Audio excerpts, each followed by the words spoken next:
Okay.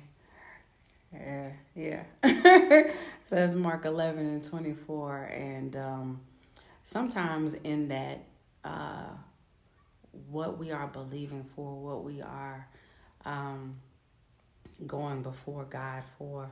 I know with me myself, sometimes it's the very simple things, but it's the very simple things that are not only a desire, but a need. And He knows what our needs are. And for me, I've always been a pretty simple person anyway. And so even when it looks like I'm complex, I think that's just worldly eyes looking at me and not really understanding me as a person. But it's the simple stuff. And so I know, I know, my father is not, number one, gonna lie to me. I know, number two, that in what he's doing in and with me, that no, I'm not perfect, but I know he's pleased. It's a beautiful thing when you can say your father is pleased, because when you put yourself in a place that is uncomfortable, and I'm not murmuring this time, Daddy, but when you put yourself in a place that is uncomfortable because you were sent to it and not really understanding the fullness of why, having an idea because certain things have been shown to you, but not really understanding the how. So a part of that prayer and believing is that he's going to bring the how right to me. He's going to bring the how right in my path to where I walk straight into it. And so in the midst of that, certain things that the enemy will try to do is throw different situations that may look away, and it may even be for a moment, and it can literally be something that is supernaturally, on a negative end, supernaturally out of place, supernaturally dysfunctional at the moment.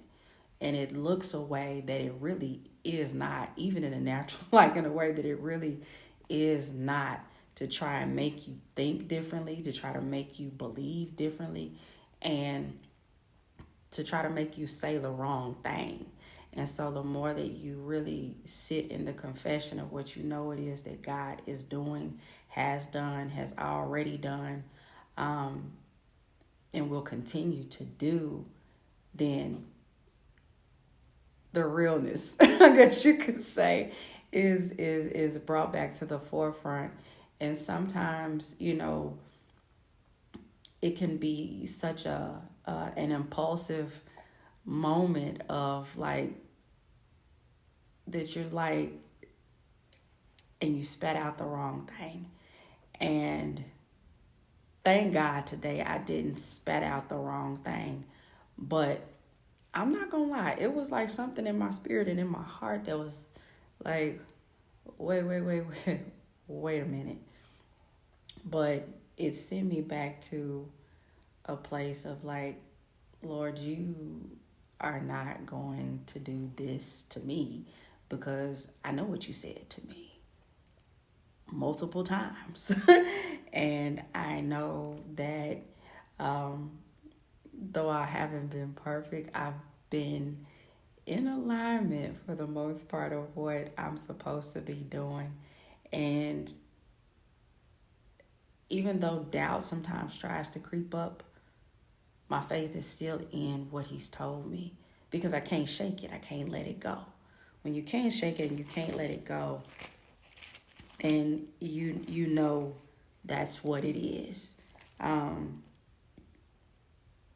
Blessed God. Okay, I'm going to come from Isaiah 55. I'm trying to find the verse that it was.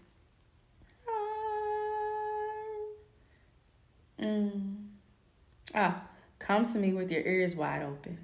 Listen and you will find life. I will make an everlasting covenant with you, and I will give you unfailing love I promised to David.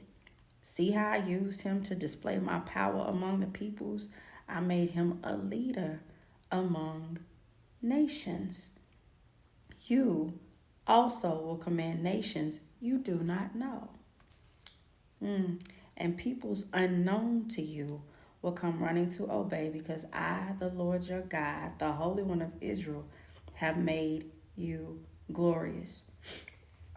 And that's literally a part of the promise of being chosen to lead in one way or another. And sometimes you're like, well, I don't know how to be a leader for a lot of people and do this, that, and the third.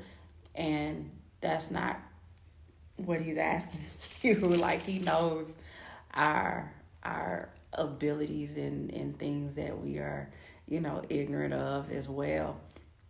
All he's wanting us to do is just to be in position and be in place and have an open ear and an open heart to receive what he's saying, the simple steps, and he's going to do the rest. It looked really, crazy for, David to try and take out Goliath with a slingshot when he's this little bitty thing and Goliath is this giant, right? So naturally, when we're standing in a place that looks dry, when we're standing in a place that looks, hopeless, it's like, what, Lord? And he's just saying, stand here, do this, say this, and I'm bringing everything else that you need. I'm bringing everything else that you need. So I'm coming from Isaiah 61. It says, the Spirit of the sovereign God is upon me, for the Lord has anointed me to bring good news to the poor. He has sent me to comfort the brokenhearted and to proclaim that captives will be released and prisoners will be freed. He has sent me to tell those who mourn that the time of the Lord's favor has come, and with it the day of God's anger against their enemies. Woo, blessed God to all who mourn in Israel. He will give a crown of beauty for ashes, a joyous blessing instead of mourning, festive praise instead of despair.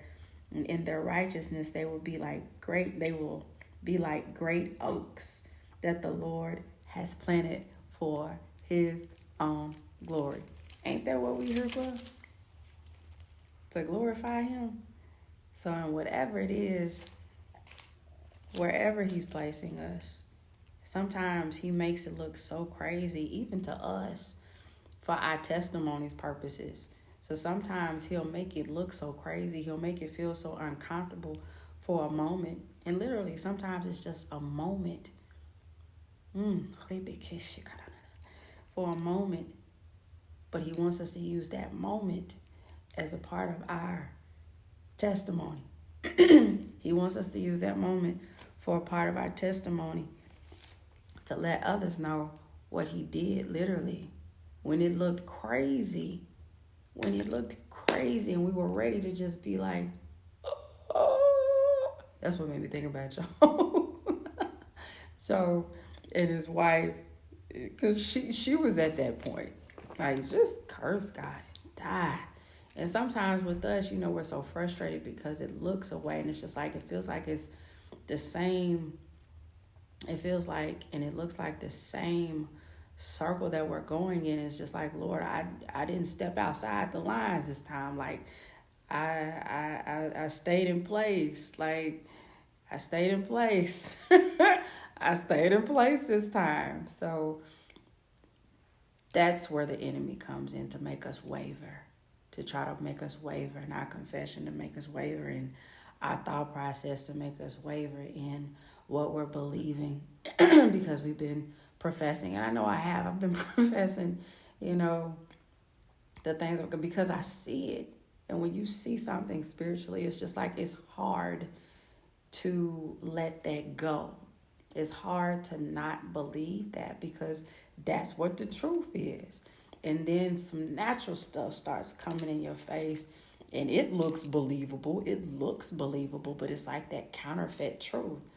And everybody knows, we should know that everything that's counterfeit, it's made to look real. And sometimes it looks very, very real. But no matter how real something counterfeit looks, it's still not the truth.